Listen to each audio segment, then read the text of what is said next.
That is the story, really, of the Caribbean and the Irish presence there. Many were taken through the years when Oliver Cromwell and the New Model Army went into Ireland and captured many Irish people and took them into servitude, into the Caribbean. And not generally what happened in Ireland, what Ireland was like, what was the place in Ireland like, what were the kind of political reasons as to why many of the Irish were taken. In 1641, the British sent over Protestants to Ireland, basically, and the aim was to convert the Irish Catholics to Protestants, to be Protestants. But also there was an arrangement where they had used Ireland to back up their loans, and one of the things they had to do was ensure they had vacant possession of that land, basically in Southern Ireland. So when they went over in 1641, the idea was to clear Ireland, basically, to get rid of the people on that land, but also to convert them. Key historical differences.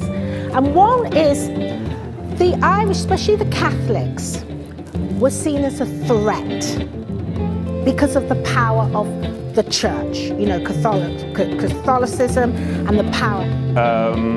In 1695, the penal laws came in, and what the British government actually did was went against the Treaty of Limerick, and they started setting restrictions in place on the Catholic religion. With regard to my understanding of the Irish connection to how we got to be in the Caribbean, is that we were slaves. And how did Britain get away with a slave trade when it was not authorised in law in this country? He was asked to fill a ship of 250 slaves, and he could do it in a few hours. He mainly had to just go around, and this is where I grew up, and get them from the highways and byways and fill up the ship. And how could they do it? There was no law in this country that allowed it to happen. And the only way was to use a loophole. In other words, if you're a slave, you are not a human being, you are chattel. Some of the African slaves would jump overboard because death might be preferable to this awful suffering. But far fewer of the Irish slaves did that because of their religion. Whereas the Caribbean slaves were not considered a threat. The slave trade, we were a commodity.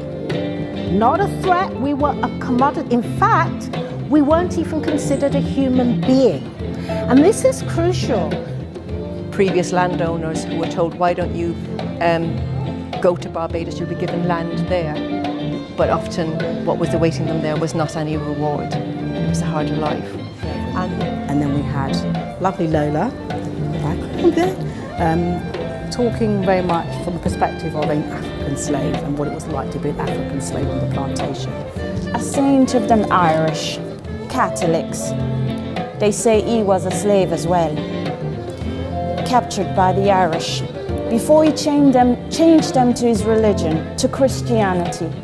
And I found it very fascinating that this man who was supposed to have been English, taken from a very wealthy background, was taken as a slave to Ireland and was enslaved by the Irish. It's really interesting. So Patrick felt it was his mission to bring Christianity to the Irish, to bring this kind of religion, to give them hope and say, the Christian religion will set you free. You will have everlasting life, it will set you free. The only religion the Irish know now is sugar. Sugar, sugar, sugar. What are we in? We Negroes tired of being whipped, tired of being overworked. There's more of us, we thought. 3 times more when Joe count. So we plan we get our freedom back. Anyway, the master celebrates St. Patrick Day by getting drunk. He drunk most of the time though, but it's official on St. Patrick Day. You're allowed to be drunk on St. Patrick Day. Everybody allowed to be drunk on St. Patrick Day. Even the master's wife allowed to be drunk. And she a mean old woman.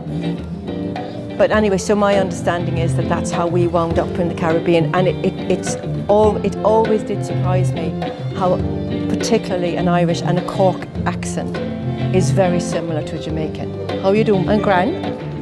That's the way we talk in Cork, we talk like this and that? Is that the way you talk in Caribbean?